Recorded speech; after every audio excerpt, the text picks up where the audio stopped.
Hola, ¿qué tal? Soy el niño de las poesías. El chico de las poesías. Em, Bienvenidos a este nuevo episodio de nuestro podcast Copas y Crímenes. Soy la Javi y estoy aquí con la Claudia. Oli, oli. Vamos a conversar otra vez de nuestro tema favorito, crímenes Pero reales, otro crime. y antes de eso, algo muy importante, que queremos agradecer a toda la gente que se ha unido a nuestra comunidad. En verdad ha sido mucho más de lo que esperábamos. Sí, chiquillo, muchas gracias. Ha sido maravilloso. Muchas gracias por los comentarios, por acompañarnos en las distintas redes sociales, por los mensajes por interno. Ha sido de Sí, verdad muy bonito. Muchas gracias a todos. el otro día nos mandaron saludos desde San Diego, California. Eli, creo que era, o Eli, no me acuerdo bien el nombre, pero muchas gracias por tus saluditos. Y se agradece todo el apoyo que nos están dando en este nuevo Sí, proyecto. sí, es maravilloso. Además estamos nosotras también lejos de nuestro país, entonces es algo bonito. Es algo bonito, muy bonito. Y ¿Qué? además de eso, si bien este capítulo va a salir a la siguiente semana, hoy es el cumpleaños de la Javi. ¡Ah, Entonces, no! oh, muy feliz cumpleaños, amiga. Gracias, bebé. Eh, hoy cumplo la Ahora puedes mayoría de edad. continuar. Hoy cumplo la mayoría de edad y gracias a estos 21 años de vida voy a tomar mi primer trago. Es una, una cerveza. Nosotros no nos pagan por la publicidad, pero yo le quiero hacer publicidad a esta cerveza. Blueberry de arándano. Está súper rica. ¿Qué tomas tú el día de hoy, Claudia? ¿Qué crees que estoy tomando, Javita? ¿Qué cree la gente que me conoce que estoy tomando? Necesito porque lo necesito. Siempre tecito, un problema, una adicción que tengo. Sí, se sabe.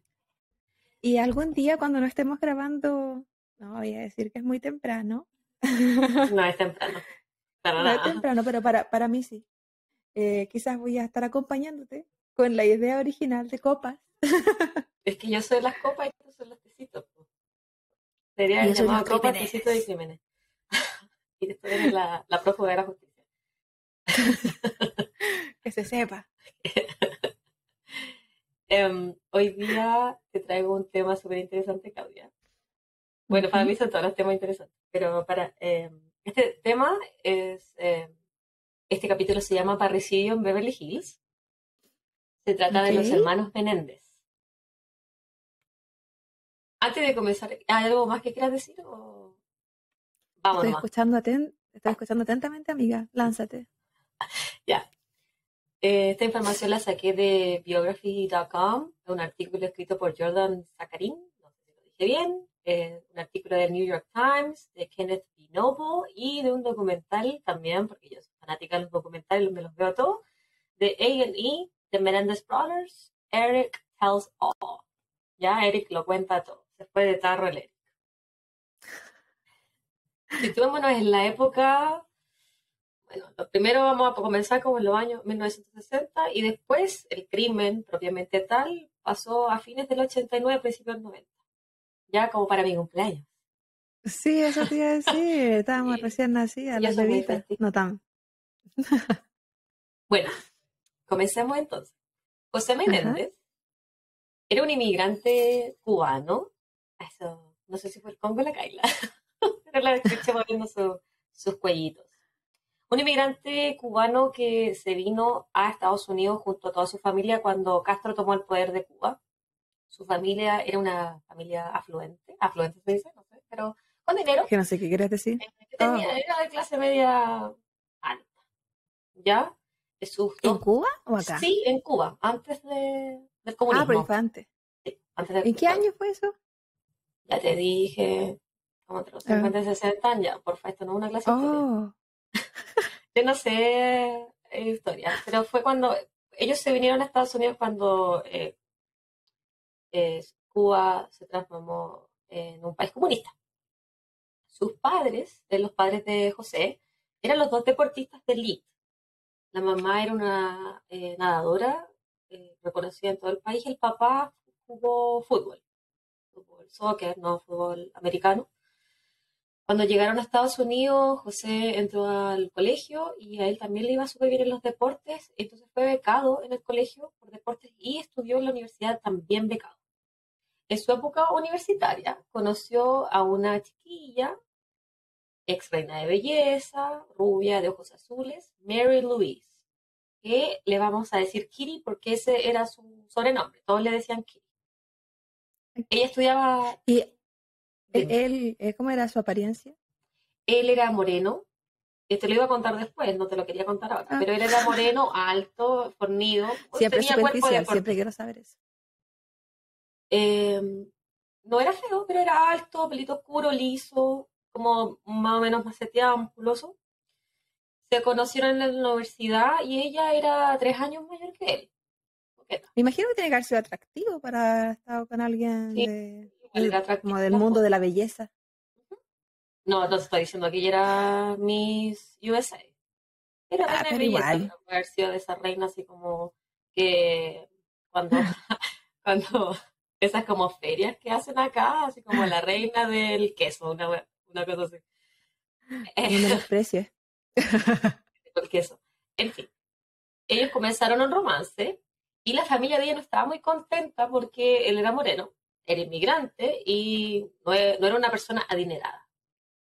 Pero al pasar el tiempo, él le empezó a ir cada vez mejor en el trabajo. Él era un ejecutivo productor de cine y la gente lo describía como un hombre determinado, directo y muy ambicioso.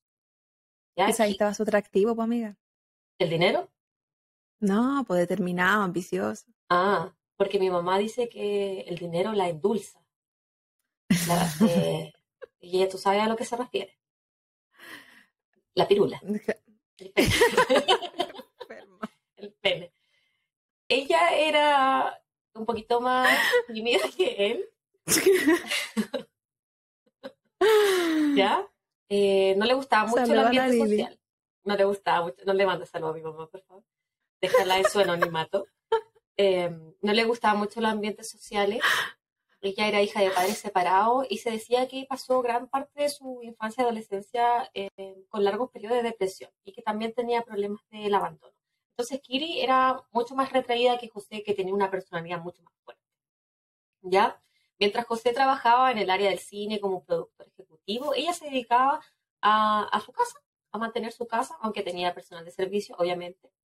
Y Sí, tenían buena situación. sí, tenían buenas situaciones. Esto vamos a hablar de su situación económica después. También al cuidado de sus hijos.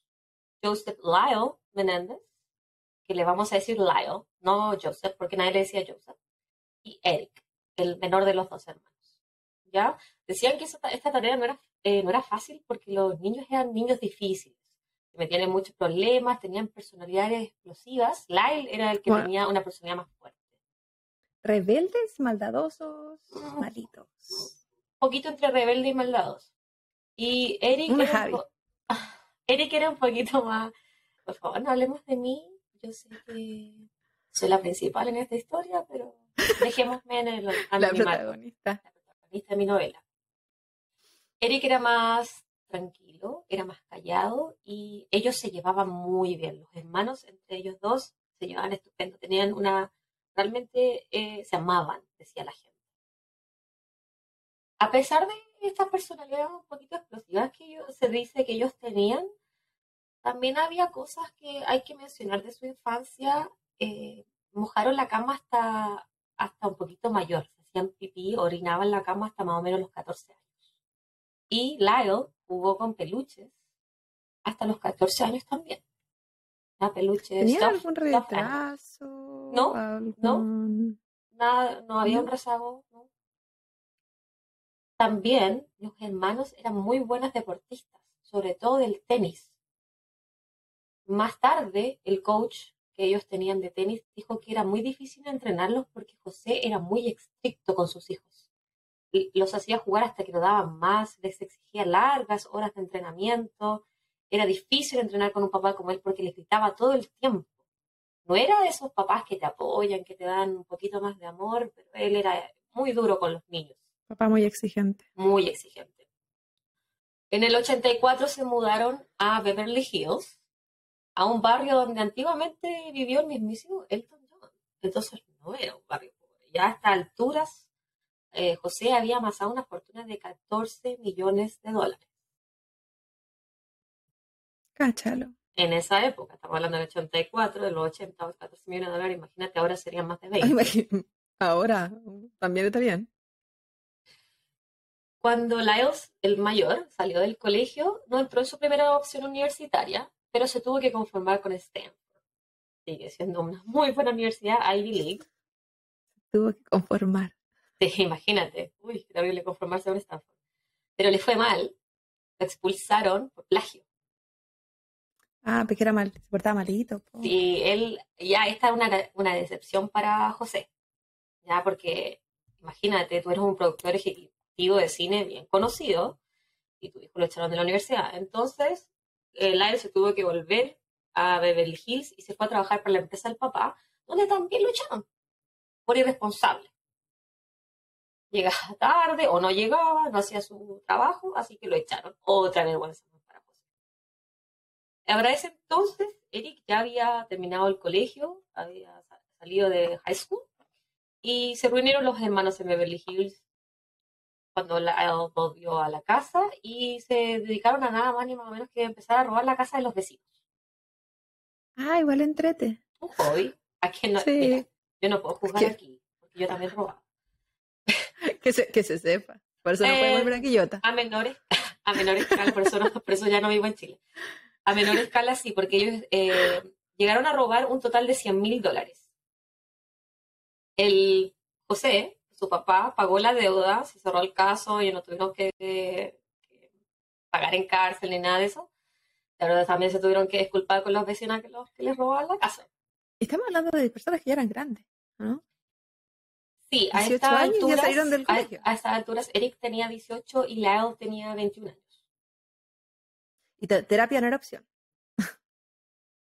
Al parecer, hablemos de salud mental, ellos quizá no creían en salud, en ninguna parte hablaron, bueno, hasta ahora, después se habla de salud mental, de que ellos tenían psiquiatra o psicólogo, nada de eso, no había como entre los castigos o cuando lo trataban de ayudar, porque lo expulsan de la universidad, pero se lo traen para la casa y ahí como que quedó la cosa, no se hizo más. No, pero ya encuentro terrible lo de la universidad. Pero lo de robar a los vecinos, que hay un poquito más trabajo que hacer, pues sobre todo a la edad que tenían, sin la necesidad, hay que justificar con necesidades, pero es completamente diferente en la realidad de otras personas. Uh-huh.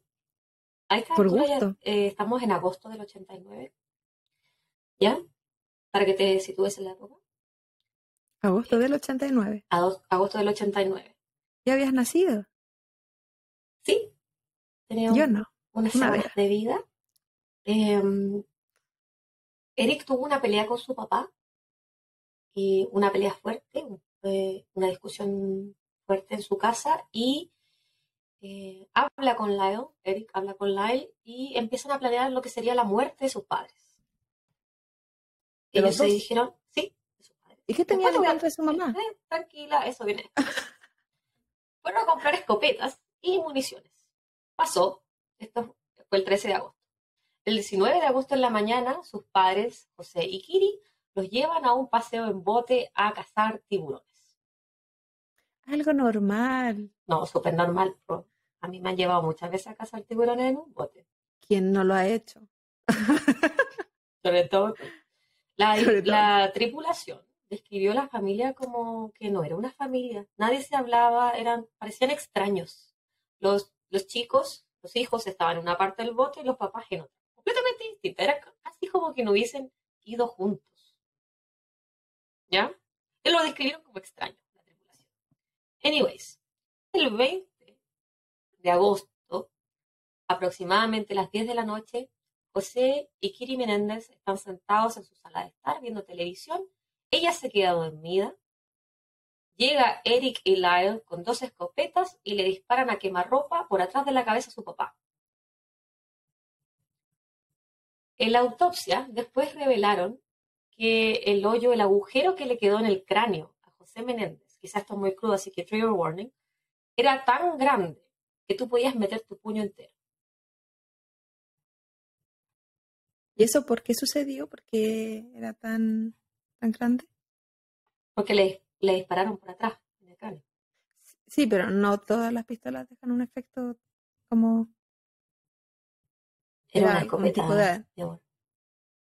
Era mismo. Una escopeta. Son primas. Es la misma cuestión. Anyways, Era una bazooka la web. Oh, Kiri se despierta con el ruido de este... Kiri se despierta con el disparo que le dan a José. A ella le disparan en el pecho, se levanta, intenta huir, se cae al suelo, porque obviamente le disparan en el pecho. Y a ella le disparan en la pierna. Fue tan cercano el disparo que le hicieron a Kiri en su pierna que le fracturaron la pierna. Yo no leí específicamente si fue la tibia o la fíbula, así que no te quiero mentir. Después de eso continuaron disparándoles hasta que los cuerpos quedaron prácticamente irreconocibles. Ellos dispararon en un total de 15 rondas de municiones. Dispararon tantas veces que tuvieron que devolverse al auto donde tenían más municiones, recargar y volver a disparar. ahí había ira. Totalmente. Después de los disparos, recogieron todos los casquillos, se llaman, ¿cierto? Los de las balas. Los recogen, ¿Casquete? desarman un poco, voy a echar las dos. Hacen un desorden, así como que hubo un robo de los muebles, qué sé yo, toman su auto y se van. Manejan por unas colinas, tú sabes que Beverly Hills son muchas colinas, en un barranco tiran las escopetas y se dirigen hacia un cine donde compran entradas, como para tener una buena coartada. Y nosotros estábamos en el cine. Pasadas las 11 de la noche de ese mismo día, ellos vuelven a la mansión pensando que iban a estar los policías allá, porque alguien tiene que haber escuchado todos esos disparos. Pero no había ninguna presencia policial. Entonces ellos llegan a la casa y ellos mismos llaman a 911, pidiendo ayuda, desesperados, llorando, de que sus padres los habían matado. La policía llega de forma casi inmediata porque en Beverly Hills, un barrio alto, no hay crímenes de esta envergadura. Entonces, cuando ellos llegaron, los hermanos estaban destruidos, lloraban en el patio. Algunos reportes dicen que Eric se pegaba en la cabeza contra un árbol desesperados. Era una escena desgarradora. Y los policías dijeron que Alta dosis de actuación, sí. Los policías dijeron que los cuerpos eran casi irreconocibles. La cantidad de disparos. Era una masacre. Esto pasó y al día siguiente los hermanos vuelven a la mansión, a la escena del crimen y sacan sus equipos de tenis y se van a jugar tenis.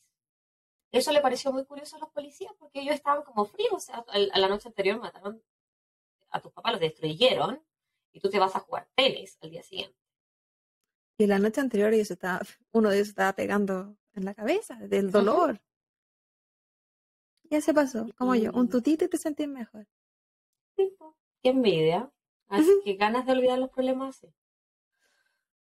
Bueno, al pasar las semanas y los meses, los hermanos empezaron a gastar la fortuna que iban a heredar, ya los $14 millones, en cosas bastante extrañas quizá, pero empezaron a comprarse autos nuevos, blogs caros, marca Rolex. De hecho, para el velorio de sus padres, ambos se compraron un reloj de marca Rolex, $15,000 cada uno. Que va a pasar la pena. ¿A quién no le pasa que cuando tiene pena quiere ir a comprar? Eric lloraba desconsolado en el funeral y Lyle dijeron que no había demostrado ningún tipo de emoción.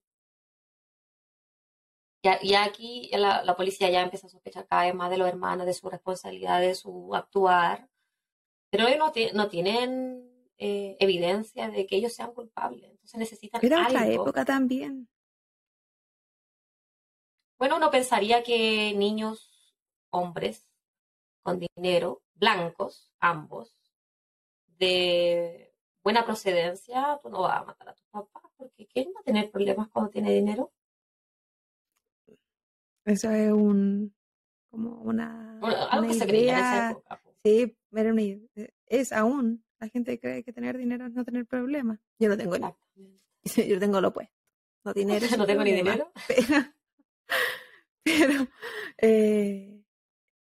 no, quizás no habían las cámaras o las mismas cosas que hay ahora para comprobar cosas y quizás las Bueno, mismas las cámaras de pericias seguridad las psicológicas habían eran desconectado la diferentes, noche del crimen. que estaba preparado. Y ahí había planning. Bueno, los detectives los querían arrestar, pero no había... Lo querían hacer antes de que ellos recibieran el dinero de la herencia, porque ya después de eso no se los pueden quitar. En estos momentos ellos estaban recibiendo dinero, así como el dinero que ya tenían, o de los seguros de vida también, pero no la Sí, herencia tiene que que haber tal no la sido habían harto. recibido. Mucho dinero.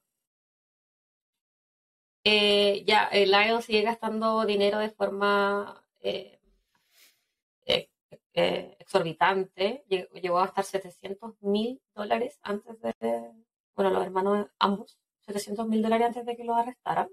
Y Eric había contratado un coach de tenis y se había ido a jugar a Israel, un torneo de tenis, porque él quería ser profesional.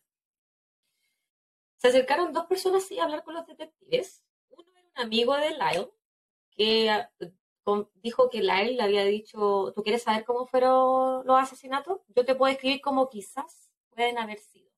Todo en quizás. Nunca hubo una confesión de Lyle en ese momento. Le dijo así como, yo creo que pasó así. Y también se acercó a hablar con los detectives una mujer que se llamaba Judalyn Smith. Ella era la amante y también la paciente del psiquiatra de Eric. Ella dijo que había escuchado una sesión en que Eric le confesaba a su psiquiatra que había matado a sus papás y también un momento en que Lyle llega a la sesión y lo amenaza de muerte al doctor que si él habla lo va a matar también. O sea, había psiquiatra, había Sí. tratamiento, Esto fue después. intento, claro.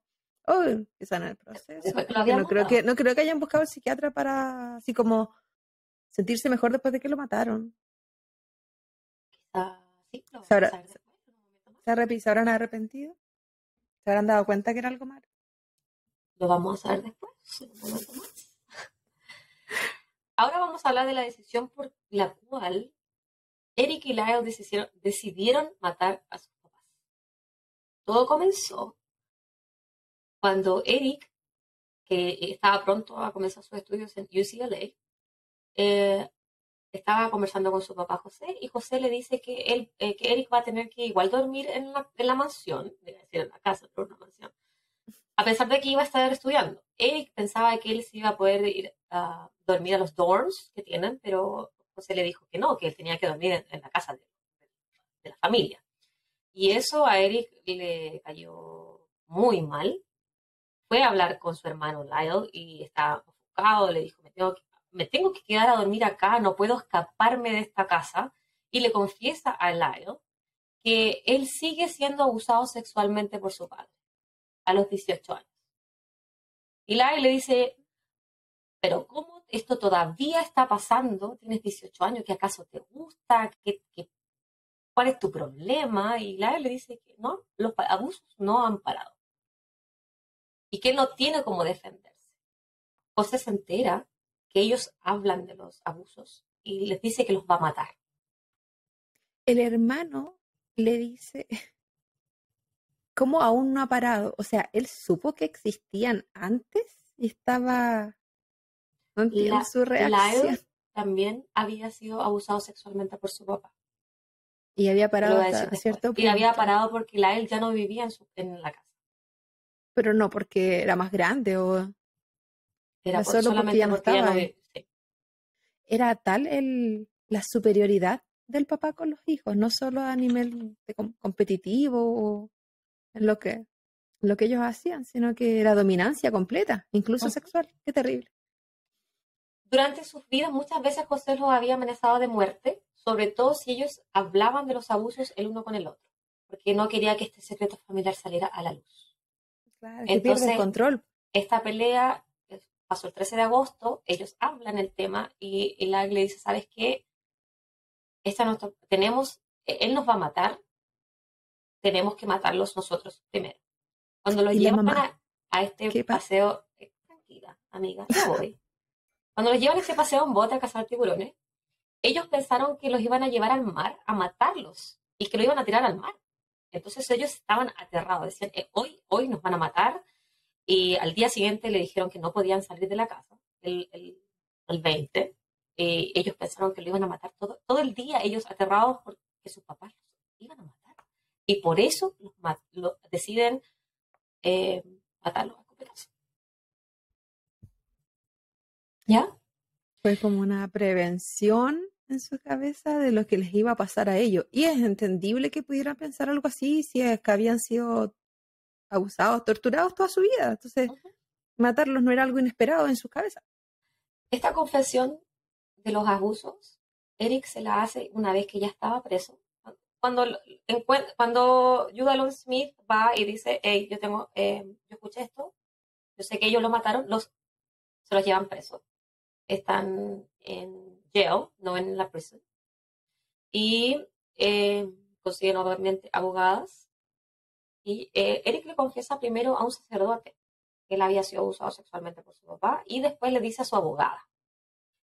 Y así es como la defensa comienza a formar la defensa de los hermanos Menéndez ante este asesinato. Ellos entendieron, ¿cómo supieron que no era una excusa? Y que era real, porque es que era complicado comprobar los abusos si es que no habían testigos, o si ellos no lo informaron antes. ¿Cómo saber? Porque si ellos tuvieron vergüenza y no quisieron nunca contarlo toda su vida, y decidieron que era mejor matarlos, y luego ya de estar presos, deciden que es una mejor idea hablar. No digo que no les creo, siempre creer, pero siempre hay que creerle a las víctimas. Sí, pero no deja de ser sospechoso el Claudia, hecho de contarlo cuando ya está preso. Es que no sé si en ese momento él habrá entendido de que esa era la manera de excusarse. ¿Cuál es el promedio de lo que uno se demora en contar un abuso sexual? Al menos los abusos físicos de las mujeres son 7 años y las personas abusadas sexualmente por sus propios padres debe ser aún mayor. Sobre todo si empiezan a ser abusados desde niños, ¿cierto? Hay gente que no se da cuenta incluso que eso es un abuso sexual hasta mucho después. Ellos sí se habían dado cuenta, se lo habían comentado. Sí. Bueno, no sé en qué parte quedé. Bueno, él le cuenta a su abogada y a 4 años de los asesinatos, en el 93 comienza el juicio contra los hermanos Menéndez por parricidio doble. Este es otro juicio mediático, igual que el que te conté de Scott Peterson, pero este juicio le atribuyen que gracias a aquí se creó lo que se conoce como Court TV en la actualidad de Estados Unidos. Maravilloso. La Judge Judy, también su doctor Apolo. Había... La jueza, no me la dejes de lado. Laura en América. Carmen Gloria Arroyo. Yo le prendo velita. Cada hermano tenía una abogada distinta y un jurado distinto, pero era el mismo juicio. ¿Ya? La abogada de Eric se llamaba Leslie Abramson y era una abogada con un gran porcentaje de éxito. Incluso en casos de asesinato, era una mujer menudita, con mucha personalidad y bastante intimidante. ¿Ya? ¿Vamos bien hasta ahora? No, dale. Excelente. Durante el primer juicio, la defensa de los Menéndez expuso los abusos sexuales que habían sufrido los hermanos a causa de José Menéndez. Los abusos habían comenzado cuando eran tan pequeños que tenían alrededor de 6 años cada uno. Obviamente los de Lyle comenzaron antes porque él era el hermano mayor. Quizá, mira, yo no sé qué tantos detalles quieres que te entregue porque es un tema trigger, muy sensible, pero ambos hermanos tomaron el estrado y testificaron sobre sus abusos. Lyle, de hecho, lo hizo por 9 días. 9 días hablando de los abusos sexuales que sufriste a causa de tu padre. Lo terrible de todo eso también es la revictimización. Siento que... Y la retraumatización también, ¿no? Sí. O sea, el trauma, lo malo, todo. Finalmente para ellos quizás estaban deshaciendo del monstruo que lo estaba haciendo tanto daño. Y se comprende que se haya hecho pipí hasta los 14 años. Y te voy a decir otra cosa también que le pasó a él muy joven. Pero después, en un momento más, déjame terminar esta idea, este hilo conductor. Cuando ellos relataron los abusos, dijeron que empezaron con masajes en sus piernas porque ellos eran deportistas, ¿te acuerdas? Le dije que hacía mucho deporte. Sí. José dijeron que le hacía masajes en las piernas, esos masajes pasaron a ser masajes genitales, y eso evolucionó de forma negativa a violaciones, directamente violaciones. No quiero entrar en más detalles de eso. No era solo abuso sexual, eran violaciones. En caso de Lyle, los abusos, como te dije, ya habían terminado porque él ya no vivía en la casa, ¿cierto? Y, Significa pero, que fueron años, años y años. bueno, de Eric no habían parado. Empezaron a los 6 y hasta que mataron a José Menéndez. Terrible. Eric vivía con miedo. Él se veía muy retraído en el juicio. Estaba un poco pálido. Confesó que tenía depresión. Le estaban medicando con ansiolítico, antidepresivo constantemente. Él vivía con miedo de seguir viviendo en esa casa, donde lo amenazaban de muerte, donde su posibilidad de ir a la universidad y de dormir allá era nula ahora. Entonces significaba que los abusos no iban a parar. Y, mm, ya, ¿Y por qué robaban a los vecinos? ¿Y por qué mintió en la universidad? Todo eso. No sé. Pero yo O sea, también he robado. ¿Y quién no ha mentido?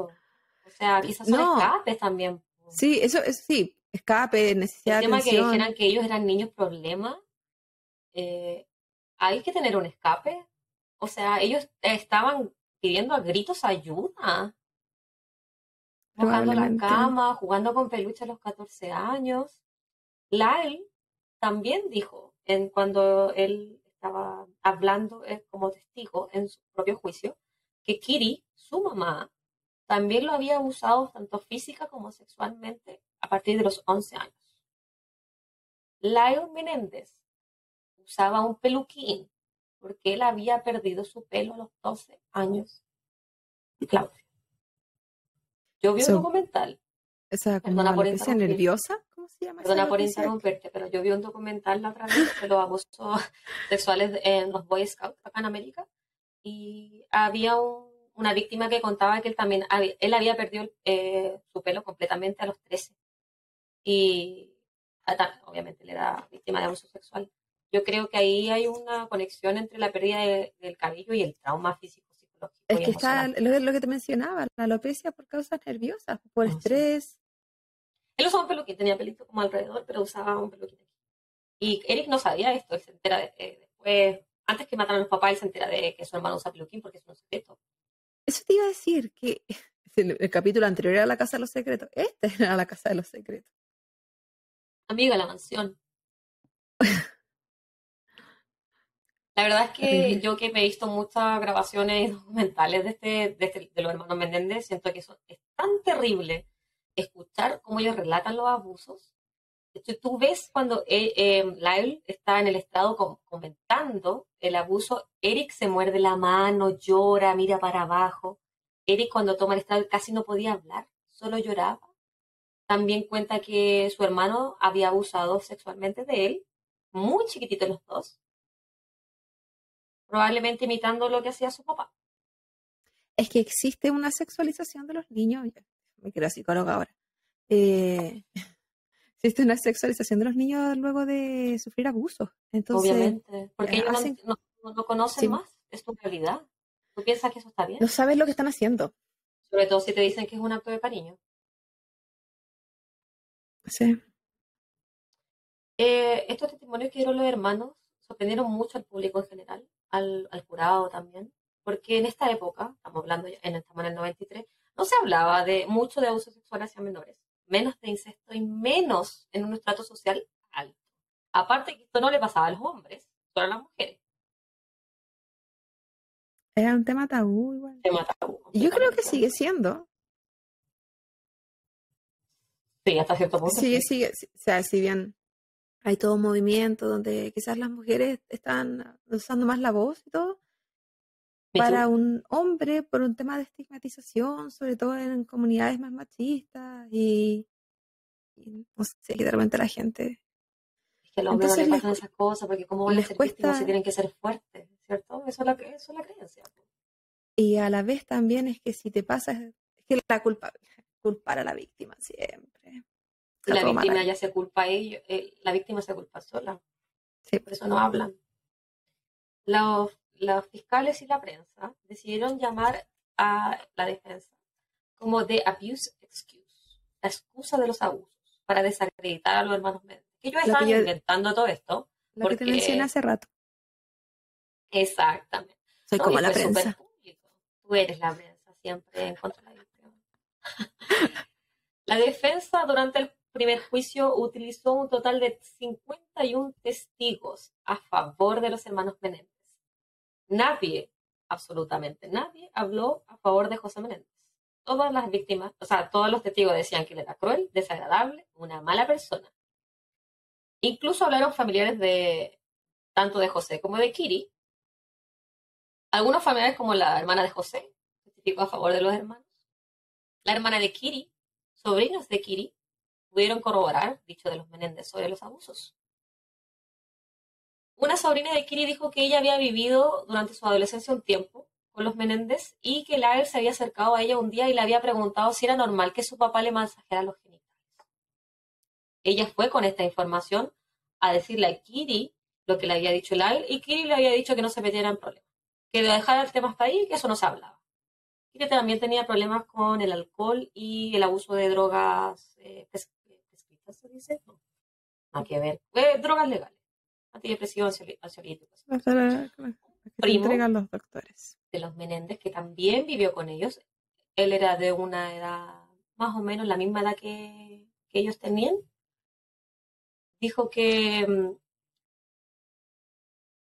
él había escuchado cosas extrañas en la casa, que hasta una edad más o menos mayores ellos aún se bañaban con su papá, que había una regla, que uno no hablaba de eso en la casa, pero cuando José estaba solo en la habitación con alguno o ambos de sus hijos, nadie podía entrar a esa habitación, nadie podía interrumpir, ni siquiera acercarse al pasillo de esa habitación. También dijo que Lyle mantenía un contenedor tipo Tupperware abajo de su casa, abajo de su cama, lleno de caca, de materia fecal. Y que Lyle había dicho que a él le daba miedo ir al baño y que a veces sus papás lo encerraban por horas en el closet y él ahí tenía que hacer sus necesidades en un Tupperware, y que también se escondía él comida dentro del mismo closet, se escondía cositas para tomar y comer porque lo dejaban horas. Tortura. Un testigos a favor de la fiscalía fue el doctor Osil, el psiquiatra de Eric, que había grabado las confesiones de los crímenes, pero Eric nunca supo que su psiquiatra estaba grabando las sesiones. Otra testigo fue Judalyn Smith, la amante y también paciente del psiquiatra, que también había grabado las conversaciones. Ella fue, bueno, el doctor Osil, él le dijo a ella, oye, ven a escuchar esto, así como de la pared. Y él fue a hablar con la policía porque ella lo amenazó él le quería terminar la relación y ella amenazó con delatarlo, porque ella era su paciente. Y su amante, si no era la pareja tampoco. Y su amante. En este caso, la verdad es que nunca hubo dudas de quién mató a José y a Kitty. Ellos, los hermanos, cuando ellos admitieron su culpa, nunca lo negaron en detalle, no, una vez que se lo preguntaron, no lo negaron. Dijeron en detalle cómo lo habían hecho, y aquí no era un tema de culpable o inocente. Se sabía que ellos eran culpables. El tema era la sentencia. Homicidio premeditado o homicidio involuntario. La defensa usó algo que se conoce como defensa propia imperfecta. Expusieron los abusos sexuales, físicos y emocionales prolongados a lo largo prácticamente de su vida entera. Pero la fiscalía la tenía fácil, porque ellos eran culpables. Dijeron cómo y por qué habían matado a sus papás. Y dijeron que no lo habían hecho por abusos sexuales, que era mentira, eso dice la fiscalía, que era porque no querían que lo sacaran del testamento y porque no querían perder su dinero. Se querían quedar con todo. Entonces, por eso agarrado de la información de que era mal comportamiento. Claro. Entonces ellos dijeron que lo del abuso sexual era una excusa, que era mentira y que era todo premeditado. Entonces el jurado tenía que decidir entre esas dos opciones. Si los declaraban culpables, en primer grado, los hermanos cargaban la pena de muerte que iba a cumplir en la cárcel de San Quentin, donde está Scott Peterson, Ed Kepner y Charles Manson. Pero al final del primer juicio fue imposible para el jurado decidirse en estas dos opciones y después de 4 meses y medio terminaron sin sentencia, no eran ni culpables ni inocentes, por lo cual la fiscalía pidió un segundo juicio que comenzó en el año 95. El mismo ¿Todo este juez... tiempo estuvieron presos? ¿no? Sí, todo este tiempo. De hecho, compartieron, no celda, pero en la misma cárcel con O.J. Simpson. Qué curioso. Interesante, Susi. En el segundo juicio, como te dije, era el mismo juez. La fiscalía cambió los protagonistas, eran dos abogados distintos y eran las mismas abogadas a favor de los Menéndez. Sin embargo, aquí el juez dijo que no podía haber cámaras, no permitió la prensa y tampoco permitió el argumento de los abusos sexuales. Porque dijo que en el momento del crimen, dijo José y Kiri Menéndez habían iniciado la confrontación física que llevó a sus muertes, por lo tanto no podía ser una defensa imperfecta. De esta forma, ni Lyle ni Eric podían hablar de los abusos, no podían testificar ninguno de los testigos que hablaron antes a favor de ellos y diciendo que sí, que hubo abusos, que era como un secreto a voces. Se supone que también Lyle le había dicho a un periodista que él había engañado al jurado en el primer juicio, entonces ahora iba a hacer lo mismo. Entonces Lyle no pudo testificar en el segundo juicio y todo el peso cayó sobre los hombros de Eric. Recordemos, es el hermano más callado, más tranquilo, el más sensible, el medicado. Como no podían optar a la defensa imperfecta, el jurado solo tenía dos opciones: o eran culpables o inocentes de asesinato en primer grado. Y por lo tanto, tanto Eric como Lyle fueron sentenciados en el 96 a cadena perpetua sin libertad condicional por homicidio premeditado. La fiscalía pidió que los hermanos cumplieran su tiempo en cárcel separados, así que a partir de ese entonces no se volvieron a ver. Lyle se casó por el medio de esa... Tú conoces que aquí existen los pen pals, ¿cierto? Las amigas por carta, que las groupies, ellos fueron muy conocidos porque eran bonitos, con dinero, los vestían súper bien durante el juicio, entonces los hacían como más, como el The Boy Next Door, casi. Alguien que Eran atractivos y eran aparte siempre atractivos. existe este morbo, o sea, hay mucha gente que tiene este morbo por la gente que se va presa, más si estaban jugando un papel de víctima, bueno, no es que como que quisieran serlo, pero causaba esa sensación quizás para las mujeres que lo estaban, o hombres, que lo estaban viendo testificar, como ganas de protegerlos, finalmente ellos se estaban protegiendo según la historia que ellos contaban. En el 2001, Lyle se casó y no le resultó. Se casó de nuevo con otra persona en el 2003. Mientras que Eric se casó en el 97 con una mujer que se llama Tammy y siguen casados hasta el día de hoy. Han apelado muchas veces a su sentencia, pero todas han sido rechazadas. Ambos son reos modelos. ¿Ya? Eric pinta en la cárcel, cuida enfermos, le enseña cosas como matemática y lenguaje a otros reos. Lo mismo hace Lyle en su otra cárcel. Eric en un momento dio una entrevista que en la cárcel él se siente más en paz de lo que en algún momento se sintió en su casa con sus padres, porque el verdadero infierno lo vivió con sus papás. Imagínate eso. Terrible. Qué terrible. Y qué terrible igual porque no supieron lo que era tener una vida normal. ¿Quién sabe? Quizás van a estar ahí para siempre. Bueno, se supone, si están sin acceso a libertad condicional. Sí. En O el sea, 2010... y no le Perdón, están aceptando ninguna... no una apelación. Exacto. En el 2018 y por primera vez se reunieron los hermanos en la misma cárcel de San Diego y se dijeron los testigos que cuando se vieron por primera vez se abrazaron como por un minuto completo, no se soltaron. Ambos hasta el día de hoy tienen contacto y muy buena relación con su familia materna y paterna, que los van a visitar a la cárcel y que luchan por su pronta liberación. Durante la pandemia, perdón. Ellos tienen sentencia... Perpetua. Es la perpetua, pero la perpetua de 40 años de acá. No sé, porque la sentencia perpetua cambia dependiendo del estado. Se Sí, supone que no por pueden eso te salir, preguntaba. se supone que no pueden salir nunca. Nunca. No. En un capítulo de 2020, ese programa que dan de True Crime aquí en la televisión, se habló de los Menéndez, creo que fue durante la pandemia, y esta historia fue conocida para una generación de TikTokers, Instagramers, que no conocían a los Menéndez. Entonces Claro, tienen todo un apoyo social para que, para que los liberen en realidad, porque cuando ellos comentaban su defensa, que por qué los mataron, porque había un trauma prolongado, físico, psicológico, emocional, en esa época eso era como, no ex- existía esa es una defensa, era una excusa. excusa.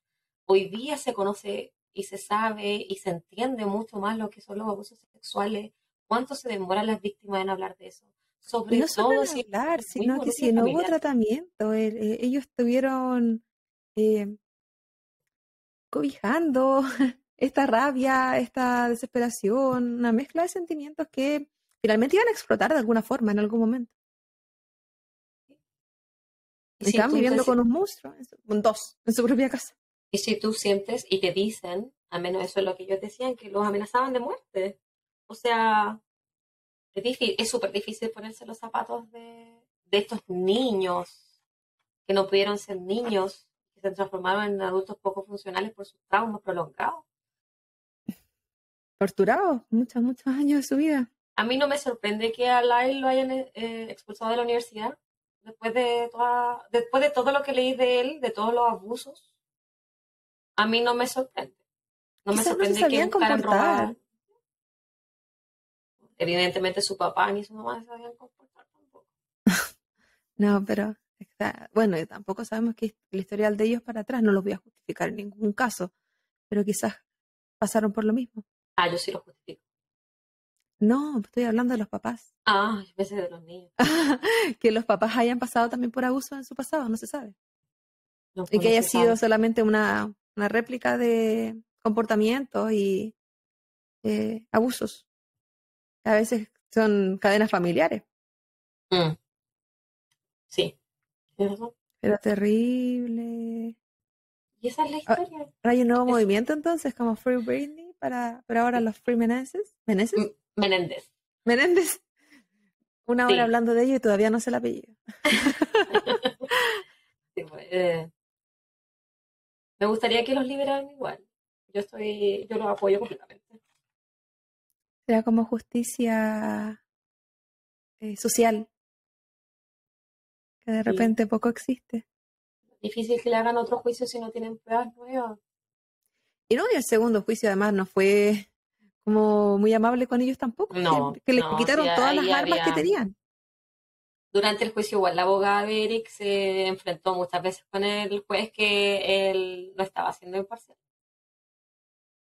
Para otra Yo no época conozco también. mucho así de ley que no la quiero cagar con la terminología, porque si no me reta mi hermana. Así que la traté de hacer más simple, cosa que yo entendiera. Sí, no, se entiende.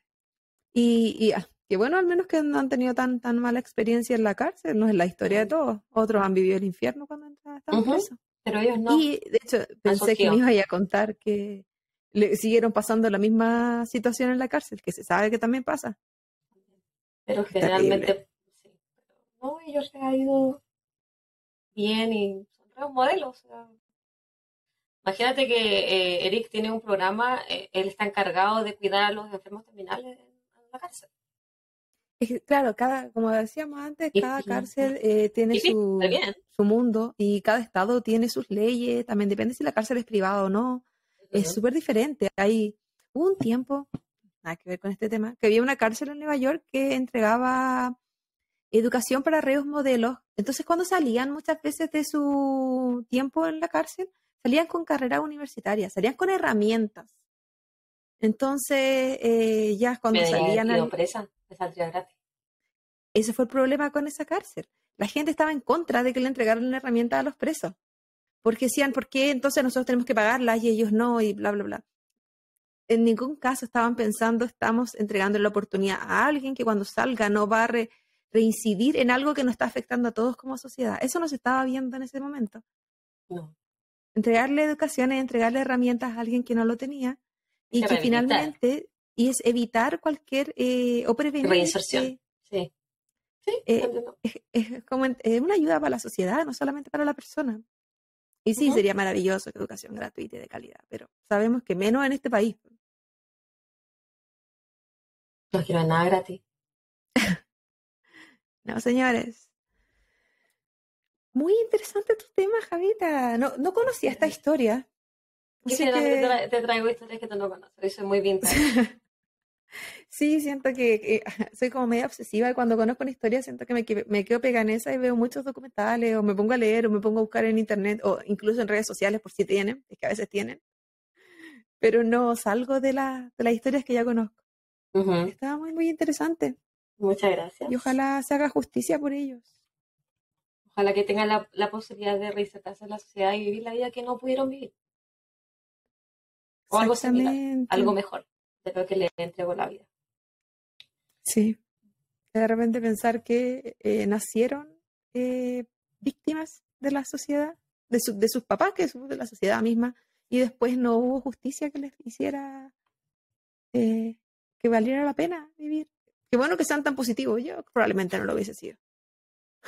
¿Qué sé yo? Bueno, chiquillos, con ese comentario nos despedimos en el capítulo de hoy. Muchas gracias por escucharnos, por vernos, por darnos like. Por favor, suscríbanse a nuestros diferentes canales, pónganos un me gusta, síganos en Spotify, iTunes, YouTube, Instagram, Facebook. Ya no, ni sé, yo no manejo las redes sociales. Ha sido un gusto. Esta era la historia de los hermanos Menéndez. Mándenos algún comentario si quieren que hagamos alguna historia que a ustedes les guste mucho. Escríbanos a copasycrímenes@gmail.com y ahí vemos si podemos incluir algunas más adelante. Y no olviden que nos pueden encontrar en todas las redes sociales que Javi comentó anteriormente, con el mismo nombre, Copas y Crímenes, y los vamos a estar esperando. Y nos vemos ¿Sí? el próximo miércoles.